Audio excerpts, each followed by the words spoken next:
Hello guys, welcome to my channel Karmakar Rahul vlogs. আশা করছি তোমরা সবাই খুব ভালো আছো, ইভেন তোমাদের পরিবার সকলে সবাই খুব ভালো আছে।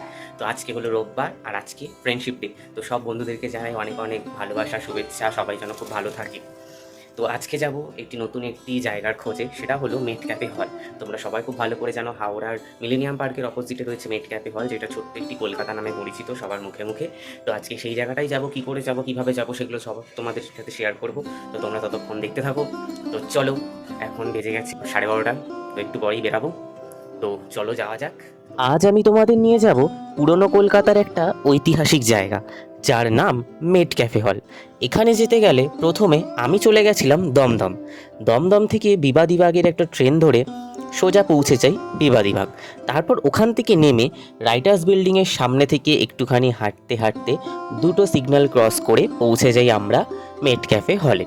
আর হ্যাঁ, মাথায় রাখবে, স্টেশন থেকে কিন্তু মেট ক্যাফে হল 10 মিনিটের দূরত্ব। তাই তোমরা যারা যারা অটোতেও যেতে পারো বা হেঁটেও যেতে পারো। তারপরে ওখানে 20 টাকা করে টিকিট লাগে। আর হ্যাঁ, প্রথমেই বলে দিই, 20 টাকা টিকিটের কিন্তু বিশাল ঝামেলা, কারণ ওটা অনলাইন পে করতে হবে। ওখানে তোমার নাম, বয়স, কোথা থেকে আসছো রেজিস্টার করতে হবে, দেন তারপর ঢুকতে হবে। মানে সত্যি কথা বলতে গেলে ঢোকার মুখে সত্যি একটু বিরক্তিকরই লেগেছিল আমার কাছে। তো যাই হোক, তারপরেও এখানে কিন্তু ভিডিও করা যায় না, তাও আমি তোমাদের সবার জন্য একটু লুকিয়ে লুকিয়ে ভিডিওগুলো করেছি। এই মেট ক্যাফে হলটি পুরনো কলকাতাকে ঘিরেই কিন্তু তৈরি করা হয়েছে। এই মেট ক্যাফে হলে ঢোকার মুখেই সবথেকে যেটা ইন্টারেস্টিং আর খুব কাছের লাগবে, সেটা হলো এই সুন্দর সুন্দর আলপনাগুলো, যেগুলো আমার তো খুবই ভালো লেগেছে। আশা করব তোমাদের সবার খুবই ভালো লাগবে। ঢোকার পরেই তোমরা দেখতে পাবে কিছু সুন্দর সুন্দর ছবি, যেগুলো এখানে রয়েছে পুরোনো দিনকার কিছু ছবি। জানি না, কারণ আমরা তো অনেক লুকিয়ে লুকিয়ে ভিডিওগুলো করছিলাম, তাই জন্য সেইভাবে ভালো করে পড়া হয়নি। কারণ যদি কেউ চলে আসে, আর ইভেন আমরা একবার বকাও খেয়েছিলাম ওখানে। তো যাই হোক, তো এই জায়গাটা ঢুকে সব থেকে আমার যেটা ভালো লেগেছে সেটা হলো এর পরের যে জায়গাটা, এই জায়গাটা সত্যি মানে এতটা সুন্দর। তোমরা অবশ্যই যারা যারা যাবে তারা কিন্তু ভালো করে ছবি তুলবে। আই থিঙ্ক তোমাদের সবার খুব ভালো লাগবে। ইভেন আমিও একটু ভিডিও করেছিলাম। তারপর এখানে রয়েছে একটি হাতে টানা রিক্সা। হাতে টানা রিক্সাও কিন্তু কলকাতার ঐতিহ্যবাহীর মধ্যে একটি পড়ে।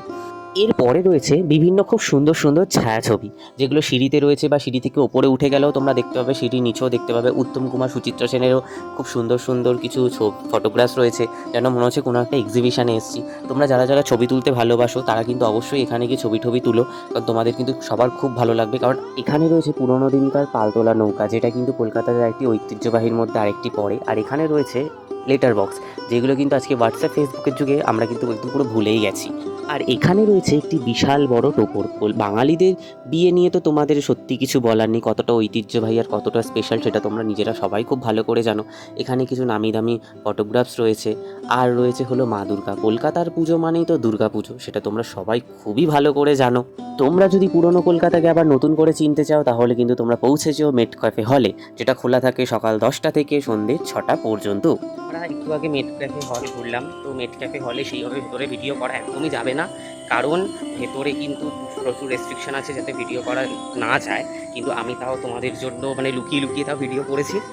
অ্যান্ড এখন আমরা যাচ্ছি হলো লাইন থেকে হেঁটে, আমরা এখন বিবাদীবাগ যাবো। জানি না ট্রেন যদি পাই তো ভালো, না হলে আমরা এখান থেকে ডাইরেক্ট বাসে করে যাবো হলো মোটা শিব মন্দির, যেটা মোটা বাবার মন্দির যেটা আছে ওখানে। যেহেতু অলরেডি শ্রাবণ মাস চলছে, তো ভাবলাম যে না, একবারে তাহলে ঘুরেই যাই। তো চলো চলো যাওয়া যাক, অ্যান্ড দেখা যাক বাস পাই না ট্রেন পাই। আর ঢোকার মুখে কিন্তু টিকিটের অনেক সমস্যা, সেটা আমি ভিডিওতে বলা আছে। তারপরেই শুরু হয়ে গেল ঝমঝমিয়ে বৃষ্টি। তো তাও কিছু করার নেই, যেতে তো হবে মন্দিরে।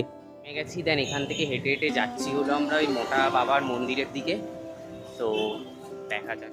নিমতলা ঘাটের কাছে এই মন্দিরের মাথা থেকে নেমে এসছে শিবের জটার মতো ঝুড়ি ঝুড়ি বট গাছ, যা দেখে মনে হচ্ছে এই মন্দিরটি অনেক পুরনো এবং প্রাচীন। পুজো পান বাবা দুর্গেশ্বর, কিন্তু আশেপাশের লোকজন এখানে বলেন মোটা বাবার শিব মন্দির। প্রায় 10 ফুট উঁচু শিবের মাথায় জল ঢালার জন্য তৈরি হয়েছে এখানে কাঠ আর লোহার একটি সিঁড়ি, যেখানে উঠে দর্শনার্থীরা বাবার মাথায় জল ঢালতে পারে। 1994 সালে রামচন্দ্র দত্ত এই মন্দিরটি প্রতিষ্ঠা করেন। আর কথা অনুযায়ী এই শিবলিঙ্গ নাকি পালিয়ে একবার চলে গেছিল গঙ্গার ধারে। তারপর পুরোহিতরা নাকি সেখান থেকে এনে লোহার চেন দিয়ে বেঁধে রাখে বাবাকে। সেই থেকে আজও চেন দিয়ে বাঁধা মোটা বাবা। তো তোমরা যারা যারা বাবার মন্দিরে যাবে তারা কিন্তু অবশ্যই সকাল 12টার মধ্যে যেতে পারো, তাহলে মাথায় জল ঢালতে পারবে। তো আমি যেহেতু দেরি করে গেছিলাম তাই জন্য জল ঢালতে পারিনি। আর আমি ব্লগটা এন্ডও করতে পারিনি, কারণ আমার জ্বর ছিল খুব, ওই কারণে। তো দেখতে থাকো ততদিন কর্মকরা রাহুল ব্লগস। নতুন ব্লগ খুব শিগগিরই আসবে। তো লাইক কমেন্ট শেয়ার করতে ভুলো না। যারা নতুন হয়ে থাকো অবশ্যই সাবস্ক্রাইব করো, আর যদি ভুলে থাকে অবশ্যই আমাকে কমেন্টে জানিও। তো টাটা।